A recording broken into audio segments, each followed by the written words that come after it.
बर्थडेमा गएको काभ्रेले सम्धिको डान्स पनि हेर्न पायो। नकोटी सम्धि के छ खबर, काभ्रेको सम्धि के छ खबर।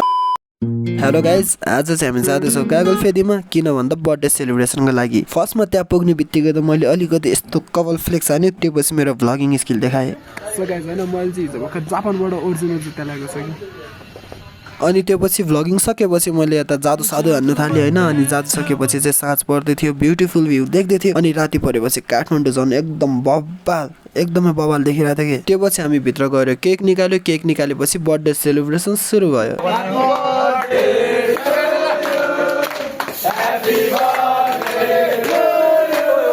अनि हाम्रो बर्थडे बोयले केक काटिसकेपछि मैले टेस्ट गरेँ, खतरा थियो। अनि त्यो पछि हाम्रो चाहिँ शीतल पनि आइसकेको थियो ड्रिङ्क्ससँग खानको लागि। अनि अफकोर्स म ड्रिङ्क्स गर्दिनँ, त्यसैले मैले चाहिँ कोक बोकेर इन्जोय गर्न थालेँ। अनि त्यो पछि हामी एकछिन गिटार बजाउँदै रमाइलो गर्न थालेँ।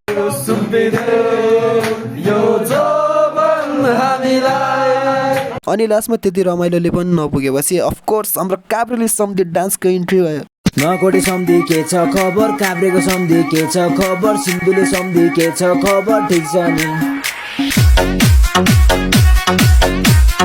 अनि त्यो पछि सबजना थाकेर सुतेर बिहान यो सिन हेर्दै चिया खानालाई छुट्टै मजा आइरहेको थियो। यति राम्रो देखिरहेको थियो काठमाडौँ भ्याली, कसम चाहिँ बवाल थियो कि एकदमै। अनि त्यो पछि हामीले एक्सप्लोर गर्दै गएको एकदम दामी दामी सिनहरू थियो। यता फार्महरू हुन्छ नि, बवाल थियो कि एकदमै दामी कि, हेर्दै क्या मजा आउने टाइपको कि। त्यो पछि हामी हिँड्दै गयो कागेश्वरी महादेव मन्दिरमा। यो मन्दिर चाहिँ यो कागले खोजेको भएकोले यो टेम्पलको नामै कागेश्वरी महादेव राखेको रे। त्यो पछि हामी चाहिँ भित्र गयो, भित्र गएपछि ढोकेर टिका लगाए। टिका लगाइसकेपछि हामी फेरि सिन हेर्दै बसिरहेको थियो, किनकि एकदम दामी देखिरहेको थियो कि माथिबाट पुरा काठमाडौँ भ्याली। अनि आजलाई यति, हामी सिन हेर्दै गर्छु। तपाईँहरू यस्तै भिडियो हेर्नुको लागि सब्सक्राइब गर्नुहोला।